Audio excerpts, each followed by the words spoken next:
పేదవాడి పక్షాన నిలబడతాం, ప్రజా గొంతుకై నినదిస్తాం. వాయిస్ ఆఫ్ వాయిస్లెస్, తెలుగువారి మనస్సాక్షి సాక్షి టీవీ.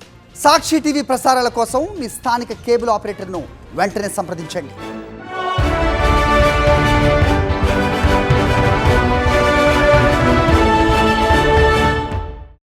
అని ఇప్పుడు చెప్తున్నారు కదా, వాళ్ళ మమ్మీ చెప్పిందంట అని సార్ చెప్పారు. ఫోన్ కూడా ఇంతకుముందు తెచ్చాము, అడిగాము, అసలు ఎక్కడి నుంచి వచ్చిందని అడిగారని చెప్పారు కదా. చెప్పారా చెప్పలేదా? విన్నారా మీరు? సార్ చెప్తున్నారు కదా ఫోన్ కూడా వచ్చిందని వాళ్ళ మమ్మీ చెప్పారు, ఎంక్వైరీ చేస్తే చెప్పారు అన్నారు. మరి వాళ్ళ మమ్మీ ఫోన్ తెచ్చినప్పుడు అప్పుడే ఖండించుంటే ఈ పరిస్థితి వచ్చేదాన్ని నేను మిమ్మల్ని అడుగుతున్నాను. మీరు కూడా ప్రెస్ మీట్ వాళ్ళని అడగండి. అప్పుడే ఖండించి ఉంటే ఇంత పరిస్థితి వచ్చేదా? నా పాప ఇంతవరకు వచ్చేదా చెప్పండి. నా పాప ఎంతవరకు ఫైట్ చేసిందో కూడా చెప్పారు వాళ్ళు. అంత ఫైట్ చేసినప్పుడు అయినా కూడా ఆ అబ్బాయి చిన్నపిల్లడు రాదు కదా. ఇప్పుడు నా బాబు ఉన్నాడు, నిన్న సార్తో మాట్లాడారు, సార్తో కూడా అడగండి. నా బాబు నా బ్యాట ఎందుకు తీసుకెళ్తాడు సార్? అయినా అసలు నేను ఎందుకు ఇవ్వాలి అని ఒక క్వశ్చన్ వేసింది సార్కి. వేసినప్పుడు అప్పుడైనా అర్థం కావాలి కదా. అంత చిన్న బాబే ఎందుకు ఇవ్వాలి అని అన్నప్పుడు, అంత పెద్ద బాబు ఆ పిల్ల ఎదురు తిరిగినప్పుడు ఎందుకు చెయ్యాలి? అంత అవసరం ఏముంది? బ్యాట్ కోసం కావచ్చు, ఆ పిల్ల ఎదురు తిరిగినప్పుడు వెళ్ళిపోవాలి కదా. వెళ్ళిపోకుండా అంత దారుణం ఎందుకు చేయాలి? ఎందుకు చంపాలి అన్న ఆలోచన ఎందుకు రావాలి? అసలు ఎందుకు చూడాలి ఫోన్లు? ఒక ఫోన్ తెచ్చినప్పుడు పేరెంట్స్ ఎందుకు అడగలేదు? అది నాకు కావాలి. ఒక పేరెంట్ అండి, ఇప్పుడు నేనే కావచ్చు, ఒక వస్తువు కావచ్చు, ఒక ఆడుకునే పావులు కావచ్చు, తెచ్చుకుంటేనే వేరే వాళ్ళని ఎందుకు తెచ్చుకుంటున్నా? మనం ఖండించుంటే ఈడి వరకు రారు కదండి ఎవరైనా. ఒక ఫోన్, అంత పెద్ద ఫోన్ తెచ్చుకున్నప్పుడే వాళ్ళ మమ్మీ ఖండించలేదా చెప్పండి? సార్ చెప్పారు, నెక్స్ట్ టైం అడిగాము, నువ్వేమో చేసావా అని వాళ్ళ మమ్మీ అన్నదని చెప్పారు. అంటే నెక్స్ట్ టైం పేరెంట్స్ తెలీదా చెప్పాలని? చెప్పండి, నేను మీకు అడుగుతున్నాను. మీరేం డిమాండ్ చేస్తున్నారండి? చెప్పాలని తెలీదా? సతాయించారు, మమ్మల్ని సతాయించారు. అంతమందిని సతాయించినప్పుడు కూడా వాళ్ళ పేరెంట్స్ వచ్చి ఒప్పుకొని అవునండి చేశారు అని అంటే, ఇట్లా చేశాడు అట్లా చేశాడు అని ఉంటే ఇంతవరకు వచ్చేది కాదు కదా. అప్పుడే ఒక్కరిని పట్టుకొని అడుగుతుండే కదా, మీకు కూడా క్లారిటీ వస్తుండే కదా. ఇంత హైదరాబాద్ మొత్తం తెలంగాణ మొత్తం ఇంత అయిపోవడానికి రీజన్ ఏంటి? అప్పుడు ఖండించుంటే ఒకటండి, ఖండిస్తే పేరెంట్స్ ఖండించాలి. పేరెంట్స్తో అవ్వనప్పుడు టీచర్స్ అయినా ఖండించాలి. ఆ పోరాడు అన్ని రోజు స్కూల్కి వెళ్ళకపోతే టీచర్, ఇప్పుడు స్కూల్ వాళ్ళని కూడా నేను అడుగుతున్నాను, ఎందుకు అడగారు? పేరెంట్స్ని ఎందుకు అడగారు? అన్ని రోజులు స్కూల్కి వెళ్ళకుండా, ఎప్పుడు స్కూల్కి వెళ్ళకుండా ఉంటే ఎందుకు అడగారు? ఇప్పుడు ఆ గల్లీలో అంతమంది పిల్లలు తిరిగాడు, అంతమంది పిల్లలు కూడా వాళ్ళతో తిరిగి ఏమైనా నేర్చుకోవచ్చు కదా. ఎంత కొంత నేర్చుకుంటారు కదా. ఇప్పుడు నేర్చుకున్న పిల్లల్ని వాళ్ళని ఎట్లా మీరు చేస్తారు చెప్పండి? ఎవరు నేర్చుకున్నారో, ఎవరేం చేశారో? ఇప్పుడు ఈ పిల్లోడిని ఏం చేయకుండా మైనర్ ఉన్నాడు, ఇంకా మేము దండిస్తాము, మేము చూస్తాము అని చెప్తే ఇంకా మిగతా పిల్లలు కూడా అంతే అనుకుంటారు కదా.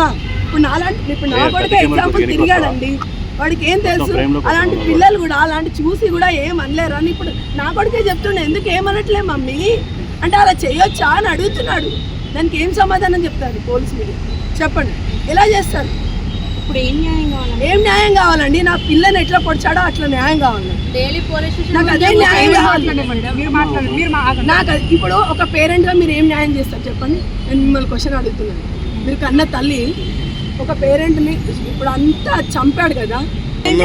వాళ్ళ తల్లి తండ్రి ఏమైనా అయిపోయినండి, నా సంబంధం వాళ్ళ ప్రమేయం కూడా ఉంది ఇలా, ఖచ్చితంగా ఉంది. లేదని నేను చెప్పాను, ఖచ్చితంగా ఉంది. 5 days నుంచి కూడా వాళ్ళు ఇన్ఫర్మేషన్ చెప్పట్లేదు. అంటే అసలు మొబైల్ తెచ్చుకున్నప్పటి నుంచే అన్నారు అంటే ఎంతవరకు ఉందో మీరు ఆలోచన చేసుకోండి. సార్ చెప్పినప్పుడే మీరు ఆలోచన చేసుకోవాలి ఎంతవరకు వాళ్ళ ప్రమేయం ఉంది, అసలు ఎందుకు చెప్పకుండా ఉన్నారు, ఎందుకు అట్లా వదిలేశారు పిల్లల్ని చెప్పండి.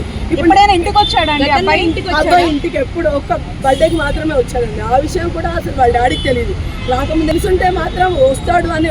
ఇంకా ఒకటండి, ఒక ఇన్ఫర్మేషన్, మా బాబు అంత చిన్నగా ఉన్నాడు కూడా మా ఆయన ఇంతవరకు తీసుకెళ్ళి చెప్తున్నారంట. చాలా మీడియాలో వాళ్ళు కూడా ఇంటి దగ్గర కూడా అన్నారంట, గోడ నుంచి దూకిండు తెలుసు అని. అసలు అయితే తెలియదండి. తెలిస్తే ఎక్కడి వరకు తీసుకురాము. ఫస్ట్ ఆఫ్ ఆల్ నేను ఎందుకు నా పిల్లని చంపుకుంటానండి? ఎవరో వస్తున్నారు చేస్తున్నారని. అక్కడ చుట్టుపక్కల వేరే ఇల్లు ఉన్నాయా? పోనీ ఎవరికోసమో వస్తున్నాడు అనుకోవచ్చు. ప్రాబ్లం నాకైతే అబ్బాయి దుంకినప్పుడు, ఎందుకంటే పక్కన ఇల్లు లేవు, ఏం లేవు, అసలు ఎవరి కోసం దుంకుతున్నాడు? నేను వదిలేసి పిల్లలు వెళ్తాను కాబట్టి నా ప్రాబ్లం అవుతుంది. నేను ఎందుకు చెప్పకుండా ఉంటా? అట్లీస్ట్ నేను మా ఆయనకి పూలు అమ్ముకున్న విషయం కూడా చెప్పానండి. పిల్లలు వచ్చి మీరు ఎవరు నేర్పించాడని కూడా నేను ఖండించాను. ఈ విషయం గురించి కూడా అబ్బాయి ఎట్లా చేస్తారు?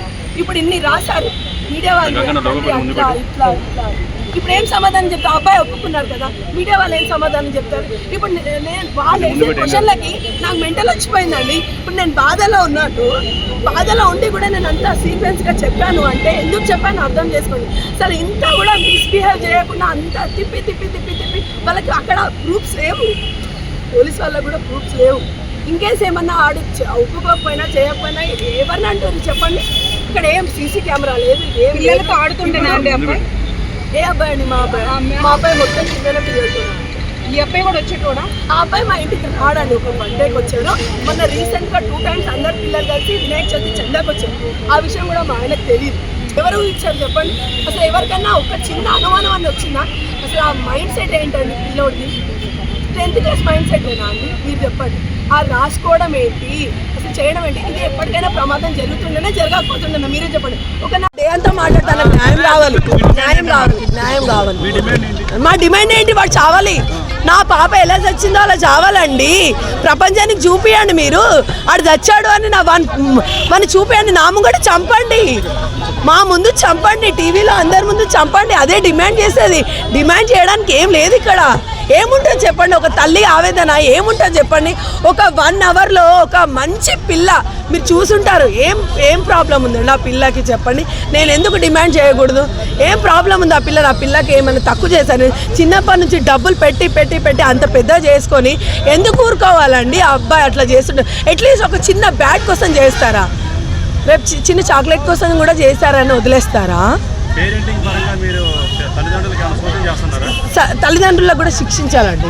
ఎందుకంటే సార్ చెప్పారు కదా, సెల్ తెచ్చుకున్నాడు అప్పుడు అడిగారంట అంటే అప్పుడే దండించుండి చాలా ఘోరంగా చేసుంటే గనక ఇప్పుడు ఇంత అయ్యేవాడు కాదేమో అని నేను అనుకుంటున్నానండి. ఖచ్చితంగా పేరెంట్స్ కూడా ఉంటుంది, పేరెంట్స్ కూడా శిక్షించాలి.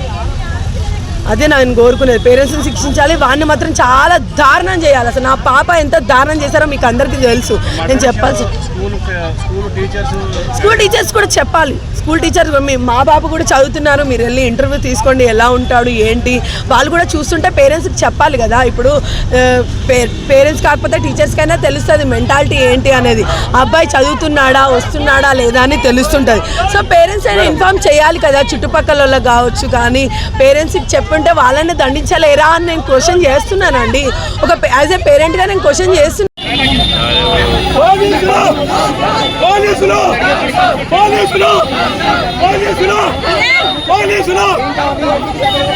మాకు న్యాయం జరగాలి.